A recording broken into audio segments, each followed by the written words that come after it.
Hi everyone, मैं प्रिया और अपने चैनल टेक विद प्रिया में आप सभी का हार्दिक हार्दिक स्वागत करती हूं। तो जय माता दी दोस्तों, आज हम दुर्गा जी का द्वितीय अध्याय लेकर आए हैं, दूसरा अध्याय, जिसमें हम आपको बताएंगे कि देवताओं के तेज से देवी का क्या प्रादुर्भाव था और महिषासुर की सेना का इसमें कैसे वध हुआ।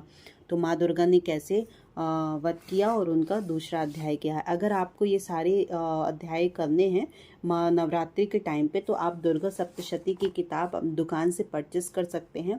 अगर आप हिंदी में करना चाहते हैं, हिंदी में, संस्कृत में भी आती है और गीता प्रेस गोरखपुर नाम है इसका, दुर्गा सप्तशती, उसमें बहुत ही विस्तार से बताया हुआ है और बहुत ही अच्छे तरीके से बताया हुआ है। चलिए, तो पहले ध्यान करना पड़ता है।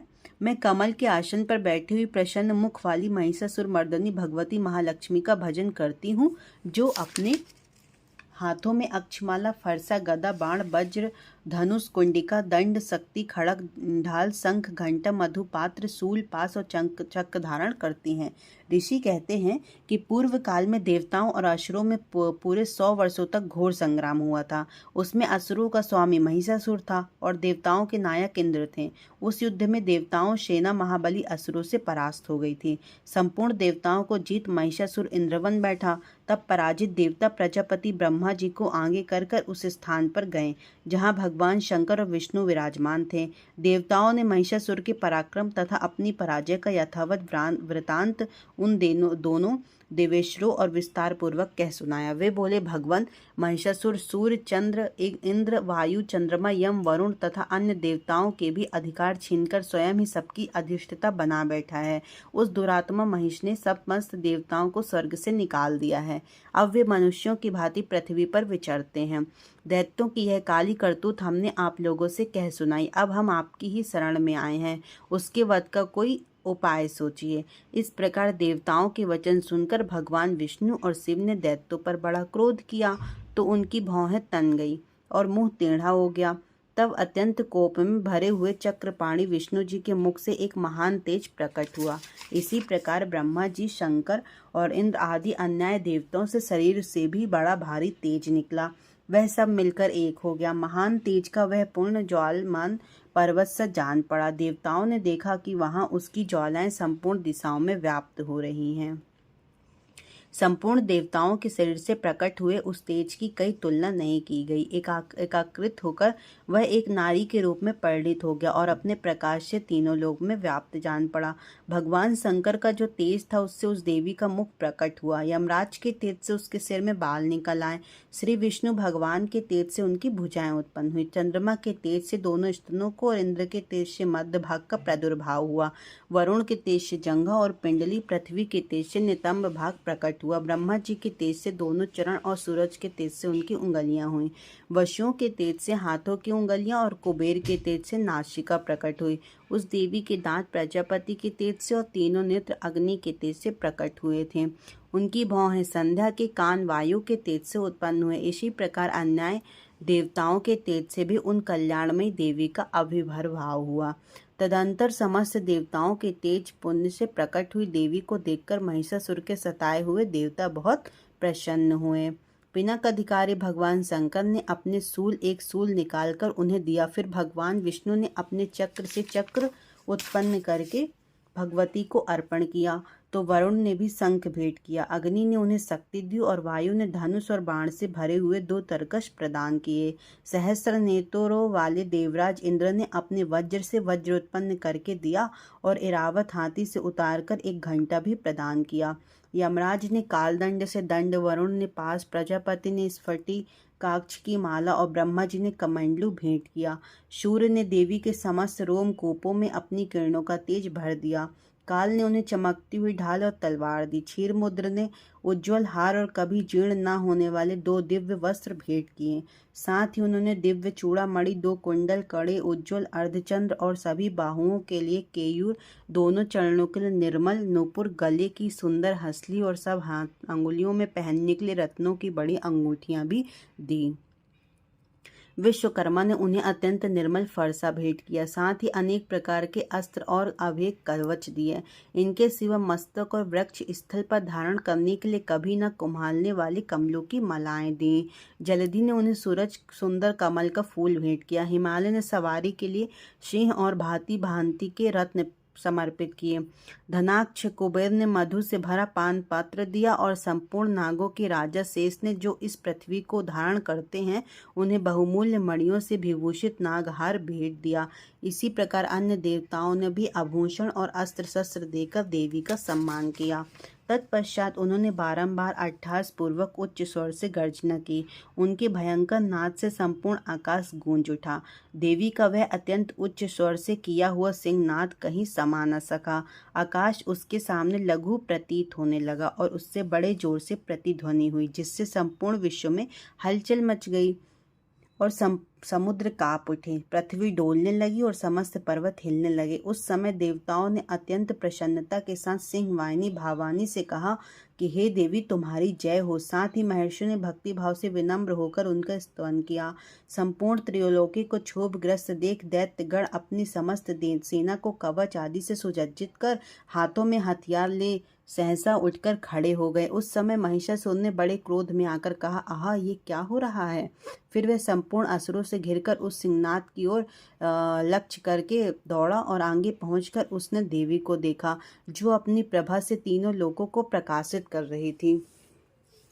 उसके चरणों के भार से पृथ्वी दबी जा रही थी। माथे के मुकुट के आकाश में रेखा भी खींच रही थी, तब वह अपने धनुष की टक्कार से सातों पतालों को क्षुब्ध किए देती थी। देवी अपनी हजारों भुजाओं से संपूर्ण दिशाओं को आच्छादित करके खड़ी थी। तदंतर उनके साथ दैत्यों का युद्ध छिड़ गया। नाना प्रकार के अस्त्र शस्त्रों के प्रहार से संपूर्ण दिशाएं उद्भाषित होने लगी। चेसुर नामक महान असुर महिषासुर का सेना नायक था। वह देवी से युद्ध करने लगा। अन्य दैत्यों की चतुर सेना साथ लेकर चामर भी लड़ने लगा। 60,000 रथियों के साथ आकर उदग्र नामक महादैत्य ने लोहा लिया। 1 करोड़ रथियों को साथ लेकर महाहनु नामक दैत्य युद्ध करने लगा, जिसके रोज तलवार के समान तीखे थे। वह असीलोमा नामक महादैत्य 5 करोड़ रथी सैनिकों सहित युद्ध में आ डटा। 60 लाख रस्सियों से घिरा हुआ बास्कल नामक दैत्य भी उस युद्ध भूमि में लड़ने लगा। परिवारित नामक राक्षर हाथी सवार घुड़सवारों के अनेक दलों का तथा 1 करोड़ रथियों की सेना लेकर युद्ध करने लगा। बिडाल नामक दैत्य 5 अरब रथियों से घिरकर लोहा लेने लगा। इसके अतिरिक्त और भी हजारों महादैत्य रथ हाथी घोड़ों की सेना साथ लेकर वहां देवी के साथ युद्ध करने लगे। स्वयं महिषासुर उस रणभूमि में कोटि कोटि सहस्त्र रथ हाथी और घोड़ों की सेना से घिरा हुआ खड़ा था। वह दैत्य देवी के साथ तोमर, भिंडीपाल, शक्ति, मूसल, खड़ग, परशु और पैंटिस आदि अस्त्र शस्त्रों का प्रहार करते हुए युद्ध कर रहे थे। कुछ दैत्यों ने उन पर शक्ति का प्रहार किया तो कुछ लोगों ने पास फेंके तथा कुछ दूसरे दैत्यों ने खड़ग प्रहार करके देवी को मार डालने का उद्योग किया।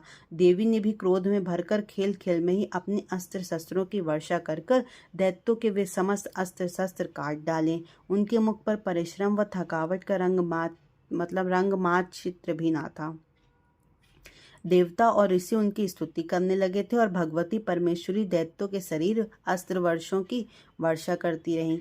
देवी का वाहन सिंह पर भी क्रोध से भरकर गर्दन के बालों पर हिलाता हुआ अश्रुओं की सेना से इस प्रकार विचरने लगा, मानो वनों में दानव फैल रहा हो।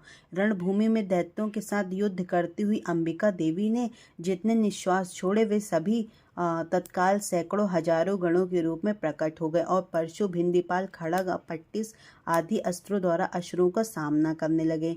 देवी की शक्ति से बढ़े हुए वे गण असुरों का नाश करते हुए नगाड़ा और शंख आदि बाजे बजाने लगे। उस संग्राम महोत्सव में कितने ही गण मृदंग बजा रहे थे। तदंतर देवी ने त्रिशूल से, गदा से शक्ति की वर्षा की और खड़ग आदि से सैकड़ों महादैत्यों का संहार कर डाला। कितनों का घंटे के भयंकर नाद से मूर्छित करके मार गिराया। बहुतेरे दैत्यों को पांस से बांधकर धरती पर घसीटा। कितने भी दैत्य उनकी तीखी तलवार की मार से 2-2 टुकड़े हो गए। कितने ही गदा की चोट से घायल हो धरती पर सो गए। कितने ही मूसल की मार से अत्यंत आहत होकर रक्त वमन करने लगे। कुछ दैत्य सूल से छाती फट जाने के कारण पृथ्वी पर ढेर हो गए। उस रण में बाण समूहों की वृष्टि से कितने ही अश्वों की कमर टूट गई। बाज की तरह झपटने वाले देव पीड़ित दैत्यगण अपने प्राणों से हाथ धोने लगे। किन्हीं की बाहें छिन्न भिन्न हो गईं, कितनों की गर्दनें कट गई, कितने ही दैत्यों के मस्तक कट कट कर गिरने लगे। कुछ लोगों के शरीर मध्य भाग में ही विदीर्ण हो गए। कितने ही महादैत्य जांघें कट जाने से पृथ्वी पर गिर पड़े। कितनों को ही देवी ने एक बाह, एक पैर और एक नेत्र वाले कितने दो टुकड़ों में चीर डाला। कितने ही दैत्य मस्तक कट जाने पर गिरकर फिर से उठ जाते और केवल धड़ के रूप में अच्छे अच्छे हथियार हाथ में ले देवी के साथ युद्ध करने लगते थे। दूसरे कबंध युद्ध के बाजों की लय आने पर नाचते थे। कितने ही बिना सिर के धड़ हाथों में खड़क शक्ति और ऋषि लिए दौड़ते थे तथा दूसरे दूसरे महादैत्य ठहरो ठहरो ये कहते हुए देवी को युद्ध के लिए ललकारते थे। जहाँ यह घोर संग्राम हुआ था वहाँ की धरती देवी के गिराए हुए रथ, हाथी, घोड़े और अश्वों की लाशों से ऐसी पट गई थी कि वहाँ चलना फिरना असंभव हो गया था। दैत्यों की सेना में हाथी, घोड़े और असुरों के शरीर में इतनी अधिक मात्रा में रक्तपात हुआ था कि थोड़ी ही देर में वहाँ खून की बड़ी बड़ी नदियां बहने लगीं। जगदम्बा ने असुरों की विशाल सेना को क्षण भर में नष्ट कर दिया। ठीक उसी प्रकार जैसे तृण और काठ के भारी ढेर को आग कुछ ही क्षणों में भस्म कर देती है, और वे सिंह भी गर्दन से बालों को हिला हिलाकर जोर जोर से गर्जना करते हुए दैत्यों के शरीर से मानो उनके प्राण चुने लेता था। वहां देवी के गणों ने महादैत्यों के साथ ऐसा युद्ध किया जिससे आकाश में खड़े हुए देवतागण उन पर बहुत संतुष्ट हुए और फूल बरसाने लगे। तो इस प्रकार श्री मार्कंडेय पुराण में हमने मवंतर की कथा के अंतर्गत देवी महात्म्य में महिषासुर की सेना का वध इस दूसरे अध्याय में संपूर्ण किया। जय माता दी।